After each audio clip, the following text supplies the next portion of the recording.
Assalamualaikum warahmatullahi wabarakatuh.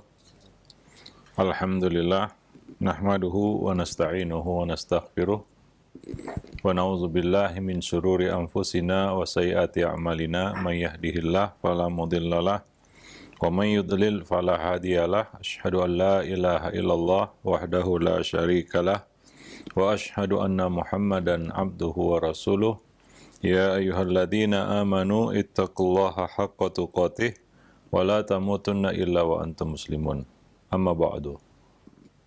Para pemerhati roja, kaum muslimin dan muslimat, rahimani wa rahimakumullah. Alhamdulillah, segala puji hanyalah milik Allah Rabb semesta alam. Pada kesempatan pagi ini kita dapat bertemu kembali, masih bersama buku Mendidik Anak Tanpa Amarah. Kita akan lanjutkan poin-poin yang ada di dalam buku ini, ya. Sebelumnya kita telah jelaskan bahwa salah satu faktor yang dapat meredam kemarahan kita adalah keikhlasan. Terutama di dalam mendidik anak, ini adalah salah satu tugas yang berat, kewajiban kita, perlu kesabaran di situ, dan tidak bisa kita pikul tugas yang berat itu kecuali dengan mengikhlaskan niat lillahi ta'ala. Karena niat yang ikhlas itu akan memudahkan pekerjaan-pekerjaan ataupun amal-amal yang berat. Dengan ikhlas kita dapat melakukan tugas kita, kewajiban kita dengan baik. Di samping itu, ini merupakan salah satu syarat dia di dalam amal, ya. Diterimanya amal itu tergantung dengan niat, ya, keikhlasan kita. Maka sering dikaitkan antara keikhlasan dengan keridhaan dan kerelaan, ya. Maka ketika kita hendak marah, kadang-kadang kita diingatkan tentang keikhlasan ini, ya, karena kemarahan itu boleh jadi sesuatu yang bertentangan dengan keikhlasan. Maka di sini kita akan bahas selanjutnya, yaitu bagaimana kita bisa meraih keikhlasan hingga kita menjadi orang yang mukhlis. Ya, poin pertama sudah kita bahas sebelumnya, yaitu memohon pertolongan Allah Subhanahu wa taala. Karena keikhlasan itu adalah amal hati. Ikhlas itu amal hati. Maka dari itu kita perlu memohon pertolongan kepada pemilik hati, yaitu Allah Subhanahu wa taala, yang membolak-balikkan hati agar meluruskan niat kita, agar meneguhkan hati kita di atas keikhlasan. Ya, maka salah satu doa yang diajarkan Nabi adalah ya muqallibal qulub tsabbit qalbi ala dinik. Ya Allah yang membolak-balikkan hati, teguhkanlah hatiku di atas agamamu.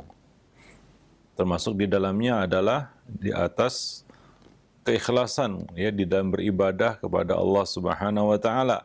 Maka kita perlu minta hal ini kepada Allah. Wa idza sta'anta fasta'in billah. Jika kamu butuh pertolongan, maka mintalah pertolongan itu kepada Allah Subhanahu wa taala. Hati kita berbolak-balik, kita mohon kepada yang membolak-balikkan hati agar meneguhkan hati kita di atas ketaatannya, meneguhkan hati kita di atas agamanya, di atas keikhlasan kepada Allah Subhanahu wa taala. Dalam sebuah hadis Nabi sallallahu alaihi wasallam mengajarkan kita doa. Ya, Nabi berkata, "Asyirku fikum akhfa min dabibin naml wa sa'adulluka ala syai'in." Sungguhnya syirik itu, yaitu syirik kecil, yaitu riya, ya, sangat samar, ya, di tengah-tengah kamu daripada rayapan seekor semut.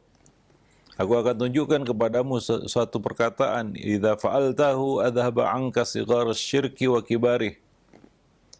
Yang apabila kamu melakukannya, maka akan lenyaplah syirik kecil sampai syirik besar.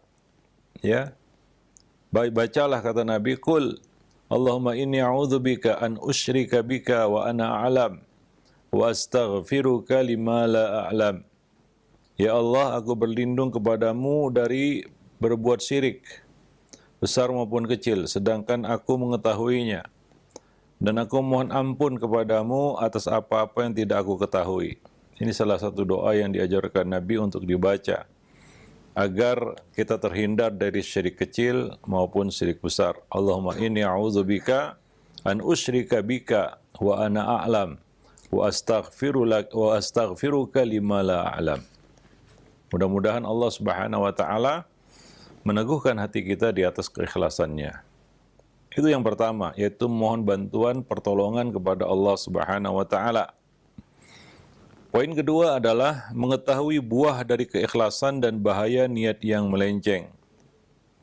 Ya, bahwa ikhlas itu akan menghasilkan pahala, akan membuahkan keridhaan Allah Subhanahu wa taala, akan mendatangkan keridhaan Allah dan kecintaan Allah kepada pelakunya. Dan niat yang melenceng ataupun riya, ya, itu akan diancam azab yang pedih. Ya, bahwa tiga orang yang pertama kali diadili pada hari kiamat itu berkaitan dengan niatnya yang riya. Dan dengan merekalah neraka jahanam akan dinyalakan. Ya, seorang yang berjihad, menuntut ilmu dan bersedekah. Ternyata mereka melakukan itu bukan karena Allah, tapi karena pujian ataupun mengharapkan apresiasi, sebutan di tengah-tengah manusia, supaya dikatakan pemberani, supaya dikatakan alim, dan supaya dikatakan dermawan. Maka Allah melemparkan mereka ke dalam neraka, dan dengan mereka neraka jahanam dinyalakan.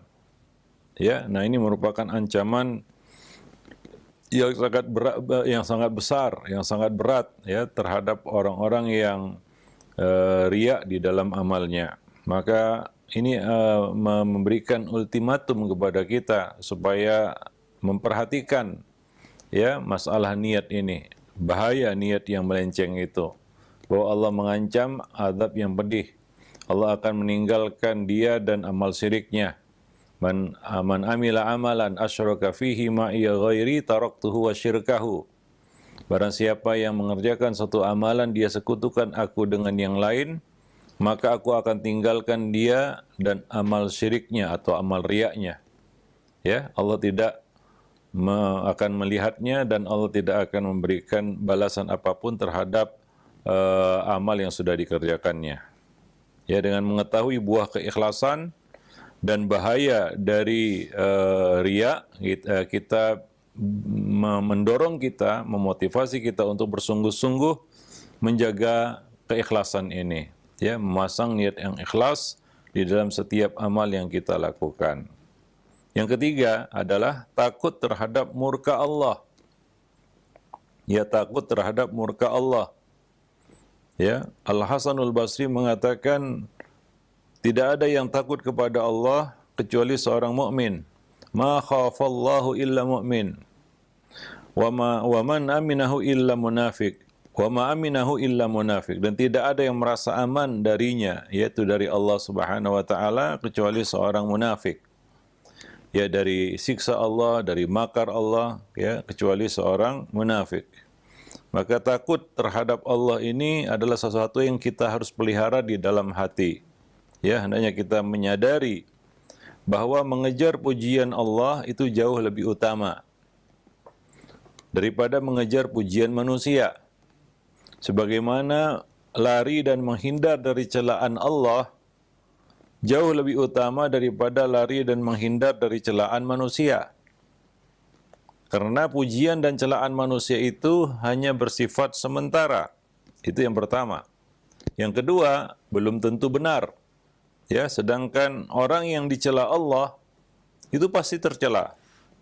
Ya, sebaliknya orang yang mendapatkan pujian dan keridhaan dari Allah Subhanahu wa taala, Allah memuji pelakunya atau orang yang melakukan satu perbuatan tertentu, ya, maka ia telah meraih keutamaan dan kemuliaan itu. Ia pasti mulia, ya, dia pasti utama. Nah, demikian. Maka seorang mukmin akan berusaha untuk mempersembahkan amal terbaiknya, yang terbaik yang dia serahkan, yang dia lakukan untuk Allah Subhanahu wa taala.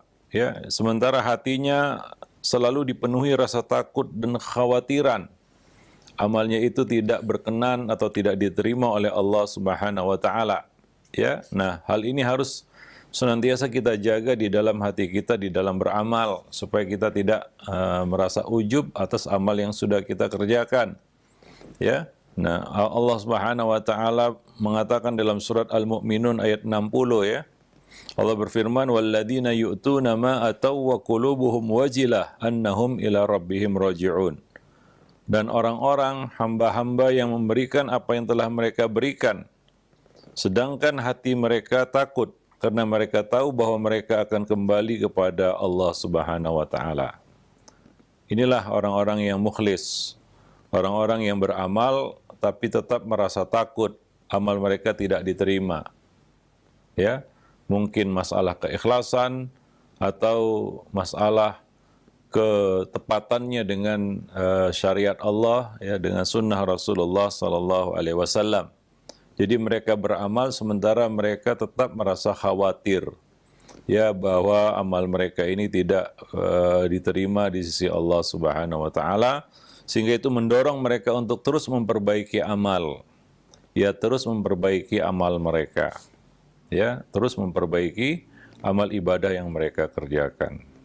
Ya, seperti dinukil ya dari Yusuf bin Asbat, ya, rahimahullah, bahwa beliau mengatakan, ya, aku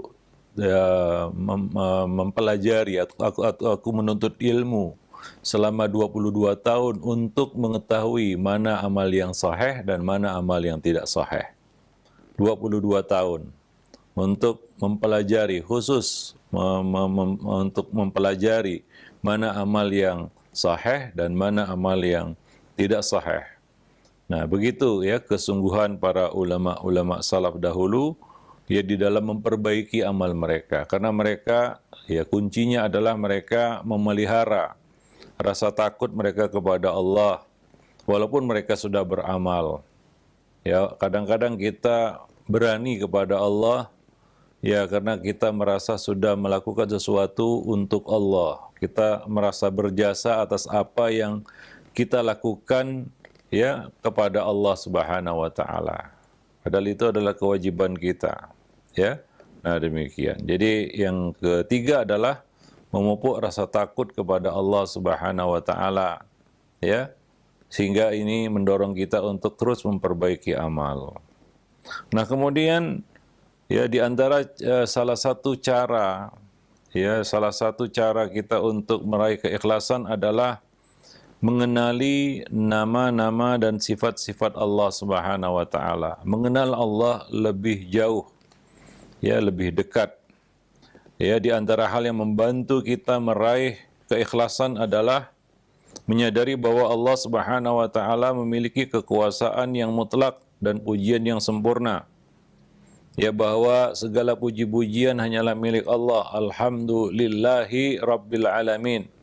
Segala puji-pujian hanyalah milik Allah Subhanahu wa taala, bukan milik siapa-siapa. Bukan milik manusia, bukan milik kita juga. Itu milik Allah sejatinya. Ya, hanya Allah yang berhak untuk dipuji dan mendapatkan pujian itu. Nah, dan ini akan menggugurkan ya kemauan ataupun hasrat nafsu ingin dipuji. Karena salah satu perkara yang membawa kita kepada riya adalah ya suka dipuji, ya, nafsu ingin dipuji. Itu juga berkaitan dengan hawa nafsu. Ya, bahkan orang bisa zuhud terhadap harta, namun orang tidak bisa zuhud terhadap pujian. Ya, tidak diberi harta dia tidak masalah, ya, dia tidak keberatan untuk tidak diberi harta, tapi tidak diberi pujian ini menjadi masalah besar baginya, ya, sehingga dia menjadi orang yang gila pujian, dan ini merupakan perkara yang bisa membawanya kepada riya. Salah satu faktor yang mendorong seseorang itu kepada riya adalah ya suka pujian atau senang dipuji. Nah, maka kita harus mengenal Allah Subhanahu wa taala bahwa Dialah yang maha sempurna dan Dialah yang berhak untuk mendapatkan segala puji-pujian. Ya, segala puji-pujian. Bahwa kita ini sebenarnya tidak layak untuk mendapatkan pujian apapun. Nah, demikian. Dengan itu kita dapat ya menggugurkan, ya menghilangkan penyakit ya hubbuz zuhur atau gila kepujian ya yang mungkin ada di dalam hati kita. Ya, dan dengan itu kita dapat lebih mengikhlaskan ya ibadah-ibadah kita kepada Allah Subhanahu wa taala. Ya, nah demikian. Maka kejarlah ridha Allah. Ya, kejarlah ridha Allah Subhanahu wa taala, jangan kejar ridha manusia. Ya, karena Allah Subhanahu wa taala yang maha sempurna, yang berhak atas segala puji-pujian. Maka kejarlah ridhonya. Jangan kejar pujian manusia. Ya, jangan kejar ya apresiasi manusia, karena manusia bisa berubah-ubah. Maka Imam Syafi'i pun berpesan kepada kita semua, ridhon nas ghayatun la tudrak. Ridho manusia, ya, kepuasan manusia, kalau kita beramal demi kepuasan manusia, apa kata orang, apa kata dunia, ya maka itu adalah tujuan yang tidak akan bisa diraih, tidak akan bisa dicapai. Sampai kapanpun manusia tidak akan merasa puas atas apa yang kita lakukan. Ya. Nah, itu kalau kita kejar ridha manusia, kita letih dan kita tidak mendapatkan pujian yang sesungguhnya dari manusia. Hari ini dia puji kita, besok dia cela kita. Ya, nah demikian. Ya. Beliau mengatakan laisa ilas salamati minan nasi sabilun. Tidak ada jalan selamat dari celaan manusia. Ya, tidak ada jalan selamat dari celaan manusia. Kalau kita beramal supaya tidak dicela orang, itu tidak mungkin. Kenapa? Karena satu waktu kelak manusia akan mencela kita bahkan atas kebaikan yang kita lakukan. Ya, bukan hanya keburukan yang kita kerjakan, manusia mencela kita. Ya, kadang-kadang kita melakukan kebaikan, ya, kita dicela orang. Nah, kalaulah niat kita untuk mendapatkan pujian, ini adalah pukulan yang berat bagi siapa saja yang beramal untuk mengejar pujian manusia. Ketika dia beramal lalu dicela orang, mungkin dia akan tinggalkan amal itu. Ya, mungkin dia akan tinggalkan amal itu. Maka ya jangan cari ridha manusia, carilah ridha Allah Subhanahu wa taala. Niatkan amal itu lillahi ta'ala, untuk mengejar ridha Allah, bukan ridha manusia. Karena kita tidak ada jalan, kata Imam Syafi'i di sini, laisa ya ilas salamati minan nasi sabil. Tidak ada jalan untuk selamat dari celaan manusia. Fandur ma fihi salahu nafsika. Maka perhatikanlah apa-apa yang baik bagi dirimu, yang maslahat bagi dirimu. Ya, falzamhu. Ya, maka kejar itu, ya, fokus kepada itu. Wada'in nas wa ma hum fihi, dan biarkanlah manusia dengan urusan mereka masing-masing. Ya, kadang-kadang kalau kita terlalu mengaitkan apa yang kita lakukan dengan manusia, nah disitulah kadang-kadang keikhlasan itu akan bergeser. Ya, kita beramal selalu yang menjadi acuan adalah, yang menjadi patokan adalah bagaimana nanti orang. Apa kata orang, apa apresiasi orang, apa komentar orang. Nah, kalaulah setiap amal yang kita lakukan, ya itu sandarannya adalah apa yang ada pada manusia atau bagaimana reaksi manusia, maka sedikit demi sedikit, ya, lambat laun keikhlasan itu juga akan bergeser. Ya, nah akhirnya kita akan beramal semuanya demi manusia. Apa kata dunia, kata orang sekarang? Apa kata orang? Ya, apa kata fulan dan fulan? Ya, maka kita mengaitkan amal kita dengan manusia. Ya, nah apa kata Imam Syafi'i tadi? Itu adalah ghayatun la tudrak. Ya, tujuan yang nggak akan pernah kita capai. Ya, kita letih, ya, memperhatikan reaksi manusia, dan kita letih juga beramal. Ya, di samping itu di akhirat, ya mungkin kita dapat zong, kita nggak dapat apa-apa karena ternyata niat kita melenceng dari keikhlasan, atau kita ya tidak mendapatkan apa-apa, bahkan lebih buruk lagi, yaitu kita mendapatkan ancaman azab dari Allah Subhanahu wa taala karena amal riya tersebut. Ya, karena riya itu adalah dosa besar, ya, yang diancam azab atas pelakunya. Wallahu a'lam bishawab. Ya, seperti 3 orang yang pertama kali diadili, mereka mengaitkan amal mereka dengan manusia. Yang satu berjihad, ya, tapi untuk menunggu apa respon manusia, ya, dia berperang supaya dikatakan pemberani. Apa kata Nabi di dalam hadis tersebut? Wa qad qila. Dan itu sudah dikatakan. Artinya itulah yang dia tunggu, ya, kata-kata si fulan pemberani. Komentar orang, si fulan hebat, si fulan pahlawan. Ya, dia menuntut ilmu, mengajarkan ilmu untuk menanti ucapan orang, ya, bahwa dia alim. Faqad qila, dan itu sudah dikatakan, memang itulah yang ditunggunya. Seorang yang bersedekah untuk menunggu sebutan dermawan. Ya, dia ini dermawan. Itu kata-kata yang dinanti dan ditunggunya dari manusia. Nah, ini orang-orang yang mengaitkan amalnya dengan manusia, ya. Nah, itu adalah tujuan yang tidak akan bisa tercapai. Tujuan yang tidak akan bisa diraihnya. Ya, wallahu a'lam bishawab. Kemudian berikutnya adalah mengingat sifat dunia. Ya. Kalaulah kita beramal untuk dunia, maka ketahuilah bahwa dunia itu fana.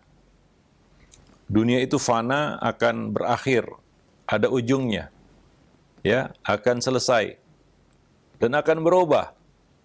Dia tidak tetap pada satu keadaan, ya. Maka apabila seseorang memahami rendahnya dunia dan hinanya dunia, maka akan lebih mudah baginya untuk mengikhlaskan setiap ucapan dan perbuatannya untuk meraih akhirat. Ya, maka bagaimana kadar dunia di dalam hati seseorang, begitulah, ya, kadar keikhlasan yang ada di dalam hatinya.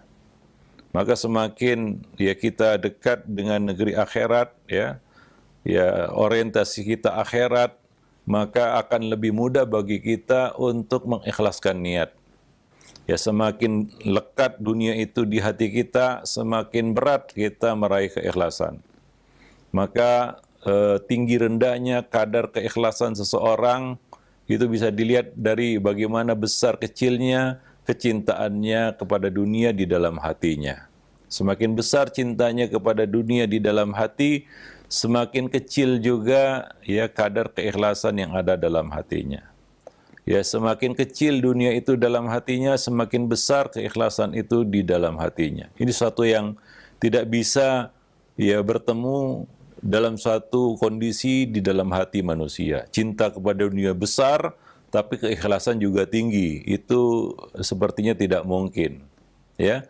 Karena kecintaan kepada dunia ini, ya, akan membuat, ya, segala sesuatu yang menjadi ukurannya itu adalah dunia. Apa kata Nabi SAW dalam hadis yang sudah kita sampaikan sebelumnya? Man kanatid dunya hammahu.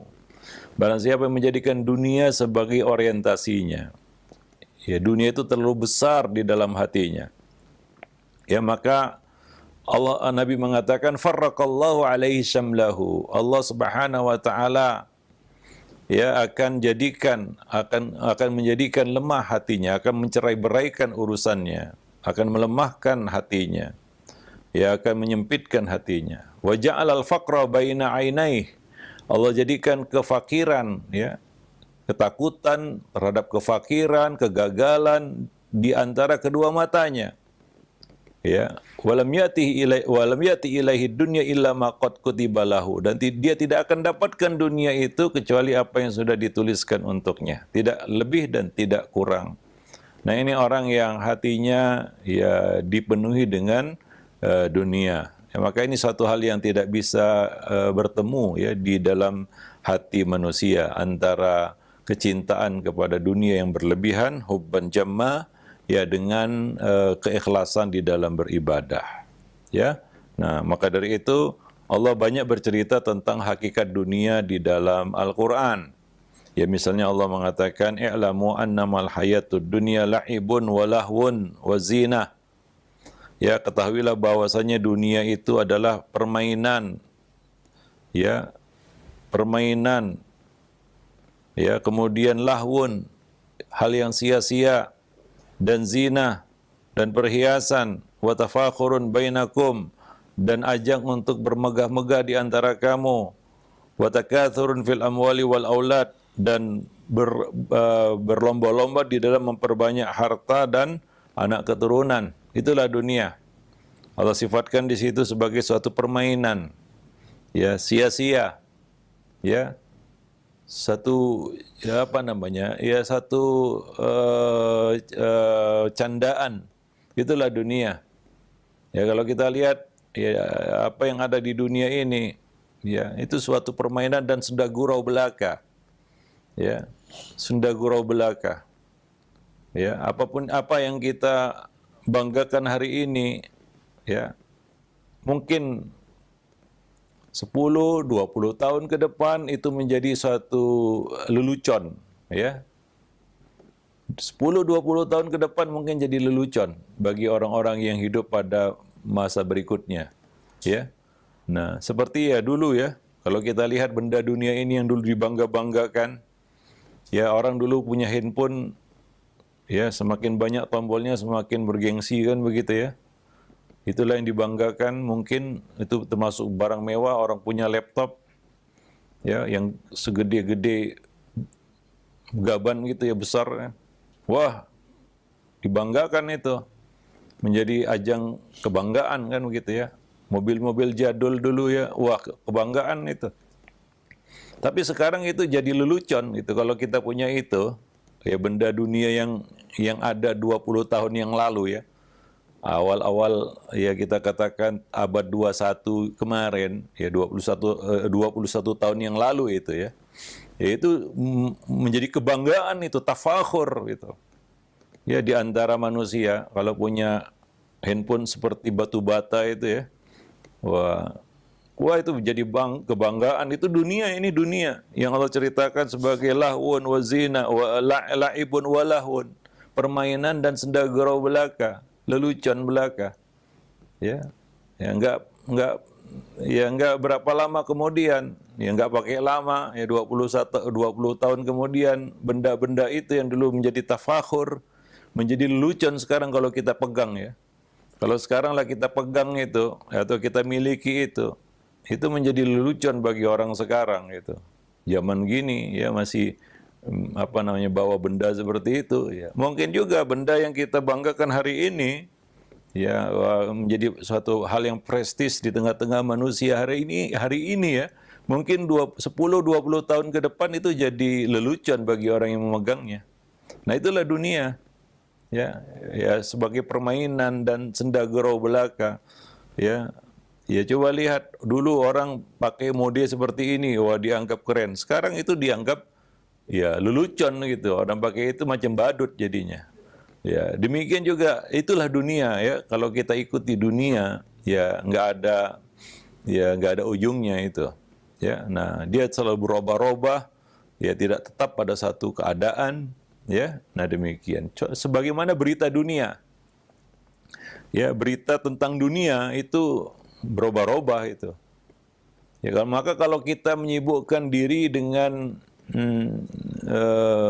mengikuti berita, ya, akhirnya kita stres, ya, galau, cemas, khawatir, takut, ya, tersiksa batin itu karena mengikuti berita dunia.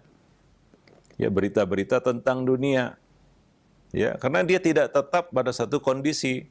Hari ini kita yakini berita itu sebagai sebuah kebenaran, besok ternyata hoax belaka, ternyata dusta, ternyata bohong, ya. Nah, kita pun kena zong lagi karena mengikuti berita dunia. Nah, berbeda dengan berita akhirat. Ya, berita akhirat itu tidak berubah. Apa yang Allah sampaikan di dalam kitab sucinya, Al-Quran, 14-15 abad yang lalu, ya berita itu sampai sekarang tidak berubah. Itulah yang kita baca sampai hari ini. Ya, itu kalau kita menyibukkan diri dengan berita akhirat, ya, nggak ada yang berubah, itulah dia, fix, ya, yang Allah sampaikan di dalam Al-Quran. Maka hati pun jadi tenang membacanya, karena hari ini kita baca, 10 tahun lagi kita baca, ya itulah dia beritanya. Tapi berita dunia, hari ini kita baca, besok jadi sampah. Ya, hari ini kita yakini benar, ternyata besok salah. Yang hari ini kita yakini salah, ternyata besok benar. Itu dunia, pusing kita. Ya, maka salah satu nikmat surga adalah la tasma'u fiha laghiyah. Itu salah satu nikmat surga. Tidak kamu dengar di dalamnya perkataan yang sia-sia. Itu salah satu sifat surga, ya, yang tidak ada di dunia ini. Nah, di dunia ini ya hari-hari kita dengarkan laghiyah, berita yang sia-sia, yang kadang-kadang anfaedah, nggak manfaat, yang nggak perlu kita dengar, yang kalau kita dengar pun tidak membawa faedah, ya, yang membuat hati kita menjadi cemas, was-was, gelisah, takut, khawatir, dan lain sebagainya. Wallahu a'lam bishawab. Ya, nah, dengan mengetahui sifat dunia, hakikat dunia, maka hati akan lebih tenang dan fokus kepada akhirat. Dan ini memudahkan kita untuk meraih keikhlasan, ya. Memudahkan kita untuk meraih keikhlasan. Maka seberapa besar dunia itu di dalam hati seseorang, begitulah, ya, besar kecilnya kadar keikhlasan di dalam hatinya. Wallahu alam bisawab. Semakin besar kadar akhirat di dalam hatinya, maka semakin besar juga kadar keikhlasan di dalam hatinya tersebut. Sebagaimana kata Nabi, mangkanatil akhiratu niyatahu. Barang siapa akhirat menjadi niatnya, jama'allahu lahu syamlahu. Allah akan memberikan kekuatan pada hatinya. Wa ja'alal ghina fi qalbih, dan Allah jadikan kecukupan, ya, kekayaan di dalam hatinya. Wa atadhu dunya wa hiraghimah. Dunia akan tunduk, ya, kepadanya dalam keadaan hina, ya. Nah, demikian. Datang dunia itu dalam keadaan tunduk dan hina kepadanya. Nah, itu orang-orang yang menjadikan akhirat sebagai orientasinya. Maka kita katakan tadi, ya, seberapa besar kadar dunia itu di dalam hati kita, sebegitulah besarnya kadar riya ataupun kecilnya kadar ikhlas di dalam hati. Seberapa besar, ya, kadar akhirat di dalam hati kita, maka sebegitulah kadar kadar keikhlasan, ya, di dalam hati kita. Wallahu a'lam bishawab. Nah, jadi salah satu cara untuk meraih keikhlasan adalah dengan mengetahui, mengenali hakikat dunia, sifat dunia. Apa itu dunia? Nah, demikian. Wallahu a'lam bishawab. Nah, ya, untuk pertemuan kali ini kita cukupkan dulu sampai di sini. Mudah-mudahan ada manfaatnya bagi kita semua, dan selanjutnya masih akan kita lanjutkan, ya, pembahasan tentang bagaimana kiat untuk meraih keikhlasan, ya, sehingga kita dapat melaksanakan kewajiban dengan baik, ya. Nah, subhanakallah bihamdik, asyhadu an la ilaha illa anta, astaghfiruka wa atubu ilaik. Nah, alhamdulillah, baik, syukran jazakallahu khair atas materi yang telah disampaikan. Insyaallah, alhamdulillah, telah kita simak bersama materi yang telah disampaikan oleh Ustadz di pagi hari ini. Kiat-kiat meraih keikhlasan diambil dari judul buku Mendidik Anak Tanpa Amarah. Mudah-mudahan jadi ilmu yang bermanfaat untuk kita semua. Baik, untuk selanjutnya, silahkan bagi Anda para pemerhati roja sekalian yang ingin bertanya, Anda bisa mengirimkan pertanyaan di nomor layanan WhatsApp. Baik, Ustaz, ada pertanyaan yang pertama dari hamba Allah yang berada di Bogor. Assalamualaikum warahmatullahi wabarakatuh. Ya Ustaz, jikalau kita sedang tersulut emosi kepada anak, sering kita sebagai orang tua mengungkapkan jerih payah kita dalam mendidik anak-anak semenjak kecil hingga sekarang kepada anak tersebut. Apakah hal tersebut bisa merusak keikhlasan? Iya. Nah, mungkin, ya, apa yang kita katakan itu benar. Ini pertama dulu, ya. Kadang-kadang yang terjadi adalah apa yang kita ungkit-ungkit itu tidak benar, ya. Ya, buat begini, buat gitu, dan itu direkam oleh si anak, ya. Nah, itu buruk, ya. ya tentunya itu tidak baik. Kita berdusta, kita buat ini, ya setelah sekolah kan kamu mahal-mahal, padahal nggak gratis ya. Itu kan kadang-kadang seperti itu. Ini yang pertama ya. Yang kita sebut-sebut sesuatu yang sebenarnya ya, ya kita tidak melakukannya, ya kita tidak memberikannya. Nah, ini jelas buruk ya. Nah, apalagi kalau anak tahu ya, bahwa ternyata ya tidak sebenarnya. Ya, yang pertama. Yang kedua, ya kemungkinan kedua adalah apa yang kita sebut-sebut itu benar. Ya, bahwasanya kita telah keluar biaya besar, kadang-kadang diungkit-ungkit gitu ya, di apa namanya, dibangkit-bangkit istilahnya apa yang sudah kita lakukan. Taib, ini ada dua hal di sini. Kalau yang kedua ini ya benar ya, apa yang kita katakan itu benar memang. Ya ada dua hal ya. Apakah ini termasuk manan ya, memberi apa namanya, menyebut-nyebut pemberian, atau ini tujuannya untuk mengingatkan ya, untuk mengingatkan. Ya, nah di sini bisa kita lihat dari kondisi, situasi dan kondisi kita menyampaikannya. Ya, ketika kita menyampaikannya dalam kondisi yang tidak tepat, misalnya dalam kondisi marah kan begitu ya, dalam kondisi yang di situ banyak orang, ya kita ungkit-ungkit apa yang kita berikan, apa yang kita sudah lakukan. Nah ini mungkin masuk kepada kategori yang pertama itu bisa jadi ini manan kan begitu ya, menyebut-nyebut pemberian walaupun itu kepada anak ya. Nah itu dapat mengganggu ya, mengurangi keikhlasan kita ya. Nah demikian. Yang kedua adalah ya kondisinya tidak seperti itu, artinya ya kita tunggu momen yang tepat. Ya, kita bicara dengan baik kepada si anak ya, dalam kondisi tenang, dia pun bisa mendengarkannya dengan baik. Baru kita sampaikan ya apa namanya, hal-hal ini kepadanya ya, supaya dia mengerti ya.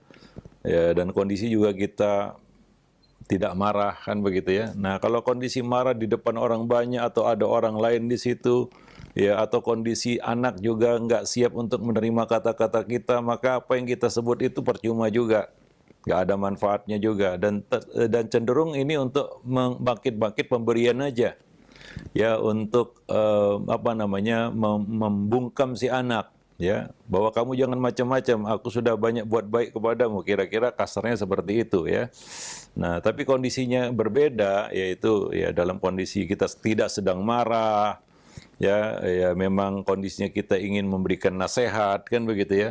Nah, ya kita bicara empat mata kepadanya, menjelaskan dengan retorika yang baik juga, dengan redaksi yang baik juga kan begitu ya. Tidak ada kesan mengungkit-ungkit dan membangkit-bangkit apa yang sudah kita lakukan dan kita berikan. Nah, ini mungkin bisa lebih diterima sebagai sebuah ya nasihat ya. Nah, demikian ya. Nah, seperti itu.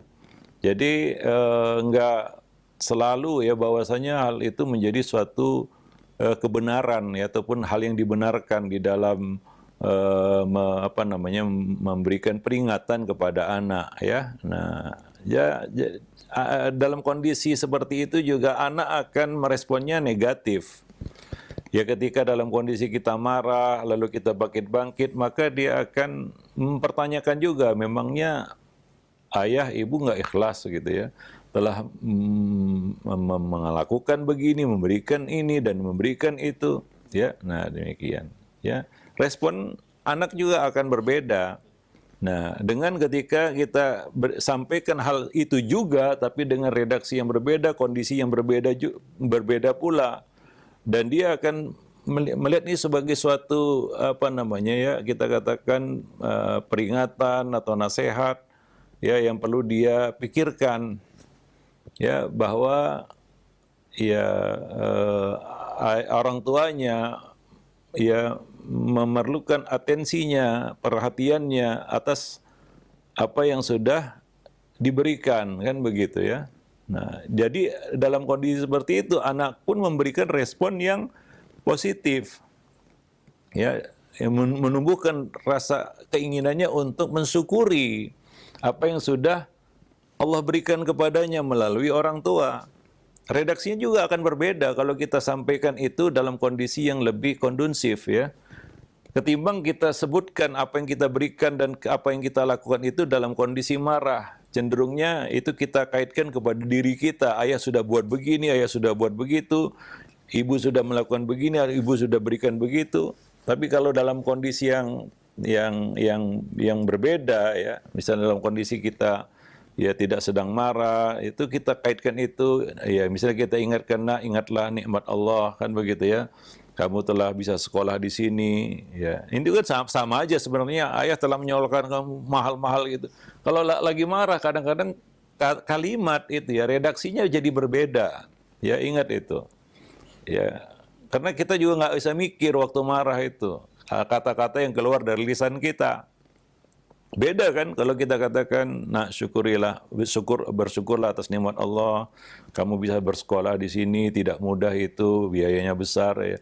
Jadi kita mengaitkan nikmat dan karunia itu kepada supaya dia bersyukur, kan begitu ya. Nah, mensyukuri Allah, berterima kasih kepada orang tuanya ya, bahwa itu semua ya adalah karunia Allah dan tidak ya mudah dia untuk mendapatkan itu ya kalau bukan karena kemudahan Allah Subhanahu wa taala. Dalam kondisi seperti ini si anak itu memberikan respon yang positif ya. Tapi kalau lagi marah-marah kita bangkit-bangkit ya walaupun dia diam tapi responnya pasti negatif. Ya, paling tidak adalah terbersit dalam hatinya, ini ayah saya, ibu saya ikhlas enggak ya menyekolahkan saya di sini, kalau dibangkit-bangkit, dan itu menyakitkan juga. Ya boleh jadi dia akan membalas itu nanti. Ya, apa yang kita lakukan terhadapnya dia balas juga nanti ya. Nah demikian, saya telah buat begini untuk bapak, untuk ibu, kan sakit juga kita dengarnya. Nah demikian, wallahu alam bisawab. Jadi demikian ya. Ya mengenai masalah ini. Jadi kita katakan tadi yang pertama, ya apa yang kita sebut itu benar atau tidak. Kalau nggak benar ini jelas salah. Ya walaupun dalam kondisi bagaimanapun itu jelas salah. Ya kadang-kadang orang tua juga berani berbohong untuk ya menundukkan anaknya, kan begitu ya, dengan menyebutkan sesuatu yang tidak dia lakukan, menyebut sesuatu yang tidak dia berikan. Nah ini buruk. Ya, yang kedua adalah benar itu. Dia telah melakukan itu, dia telah memberikan itu. Nah, ini dilihat kondisinya juga. Bagaimana kondisi kita dalam menyampaikannya kepada si anak. Wallahu a'lam bishawab. Ya, jadi intinya di sini adalah mengingatkan anak terhadap nikmat Allah melalui orang tuanya. Maka jangan lupakan di sini peran Allah, kan begitu ya. Jangan lupakan di sini bahwa semua itu berasal dari Allah. Kita orang tua sebagai perantara saja. Nah, khawatirnya dalam kondisi marah kita nggak bisa mikir itu dengan baik kata-kata yang kita ucapkan. Wallahu a'lam bishawab. Ya, baik. Syukran jazakallahu khair atas jawaban Ustaz ya. Jawaban sangat menarik sekali, mudah-mudahan bermanfaat ya. Bagaimana kita menjawab atau mengatakan hal tersebut ketika kita tersulut emosi. Baik, untuk selanjutnya ada pertanyaan menarik juga Ustaz. Ustaz, di dalam rumah tangga ketika suami menikah lagi, maka si istri mengatakan, selama ini saya ikhlas tulus melayani kamu, tapi kamu malah melakukan poligami. Apakah memang seperti itu bentuk dari suatu keikhlasan Ustaz? Mohon jawaban dan nasihatnya. Ya ini sama seperti kondisi yang pertanyaan pertama tadi ya. Nah, dalam kondisi ya marah, ya kecewa, ya ini kadang-kadang kata-kata yang terlontar itu ya bisa kita katakan ya kadang-kadang tidak baik ya. Ya, itu bisa mencoreng, bisa mencederai keikhlasan kita.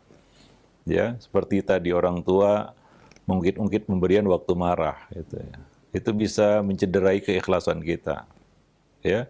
Nah, maka di sini ya perlu kita seorang muslim ya kenapa diperintahkan untuk diam ketika marah ya. Wa idza ghadiba ahadum falyaskut ya. Kita ambil hikmah dari sabda Nabi ini ya. Jika salah seorang dari kamu marah hendaklah dia diam. Apa hikmahnya? Apa rahasianya? Ini hadis yang sangat agung sebenarnya. Ya. Kita diperintahkan untuk diam ketika marah, kesel, kecewa, dan lain sebagainya ya. Adalah agar kita tidak tergelincir dalam ucapan. yang bisa merugikan diri kita sendiri. Dan itu biasanya terjadi pada saat marah, kecewa, kesel. Ya, maka ada ungkapan-ungkapan yang dianjurkan Nabi untuk dibaca ketika kita kecewa, marah, kesel. Wa idza asabakum musibah, ya, jika salah seorang di antara kamu tertimpa musibah, ya atau suatu perkara yang tidak diinginkannya, maka dia katakan apa? Qadarullah wa masyafa'al. Sudah itu aja.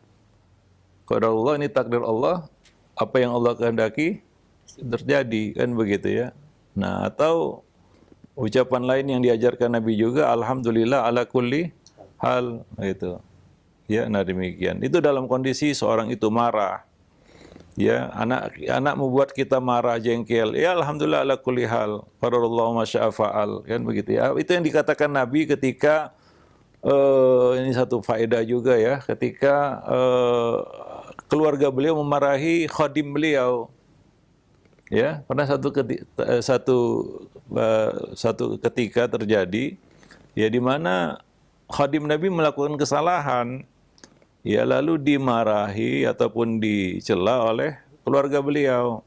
Maka beliau berkata, membela khadim itu dan berkata, biarkanlah ya apa yang sudah dituliskan terjadi itu akan terjadi, begitu ya. Misalnya lah ya, khadim kita memecahkan gelas gitu ya. Dia salah, gelas pecah, ya respon kita kesel, marah, kan begitu ya. Nah, Nabi melihat ketika ya keluarga beliau mencela khadim ini, beliau mengatakan biarkanlah itu, apa yang sudah dituliskan terjadi ya terjadi, begitu. Nah demikian, wallahu alam bisawab ya. Nah ini gimana kita merespon ya hal-hal yang kadang-kadang membuat kita marah, kesel, kecewa, sedih, dan lain sebagainya. Ya, wallahu alam bisawab. Dalam hal apapun ya, dalam hal apapun. Dalam kita katakan situasi apapun. Wallahu alam bisawab. Taib. Baik, alhamdulillah, syukran jazakallahu khair atas jawaban dan nasihat Ustaz. Demikian, dan selanjutnya kami ajukan kembali pertanyaan di layanan WhatsApp dari hamba Allah yang berada di Bekasi. Ya Ustadz, sampai usia berapakah kewajiban seorang tua mendidik anak-anaknya? Bagaimana jika mereka sudah menikah, baik laki-laki ataupun wanita dari anak kita? Apakah masih ada tetap tanggung jawab untuk mendidik mereka? Ya, di sana ada kewajiban utama ya, inti ya, mendidik anak sampai mereka baligh ya. Ini kewajiban utama orang tua tentunya ya, karena kita mempersiapkannya untuk menjadi seorang yang sempurna. Ya, ketika dia balik dia sudah menanggung akibat dari setiap perbuatannya. Ya, dia sudah mukallaf. Maka kita orang tua punya kewajiban utama ya. Ya, kewajiban inti yaitu mendidik mereka sampai kita antarkan mereka kepada usia baligh ini. Tapi ingat bahwa kewajiban itu tidak berhenti sampai di situ. Ya, kita terus mengawal pendidikannya sampai dia dewasa, rusyd, bisa hidup sendiri. Ya, bisa jalan sendiri. Bahkan dia berkeluarga, ya sudah menikah. Ya, nah.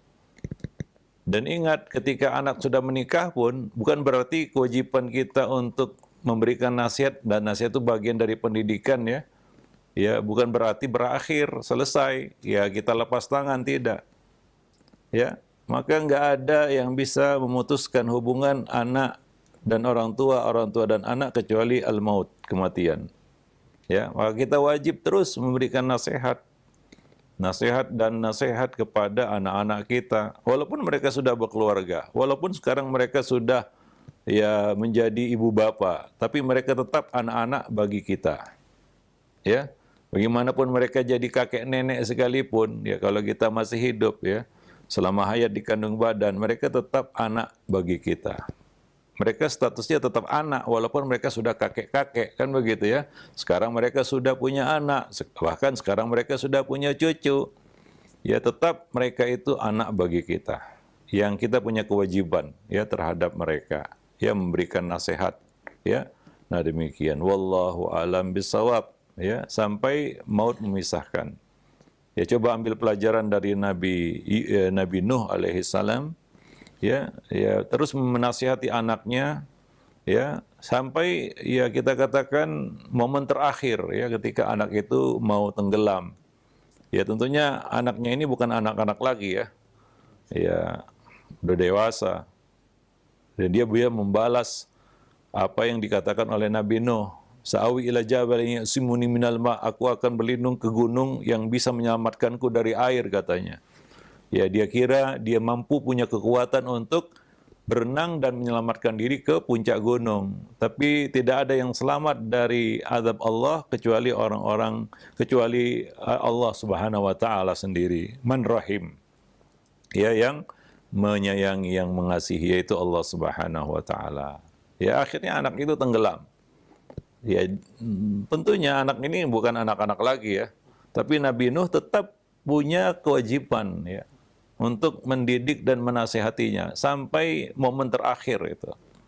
Ya demikian para pemerhati roja kaum muslimin dan muslimat yang dimuliakan Allah. Demikian juga Nabi Ibrahim yang menasehati anaknya, ya innallaha astafa lakumuddin. Sesungguhnya Allah Subhanahu wa taala ya memilih ya agama bagi kamu, wala tamutunna illa wa antum muslimun. Demikian juga Nabi Yakub yang berkata kepada anak-anaknya ya ketika dia akan wafat, anak-anaknya dewasa, sudah dewasa semua.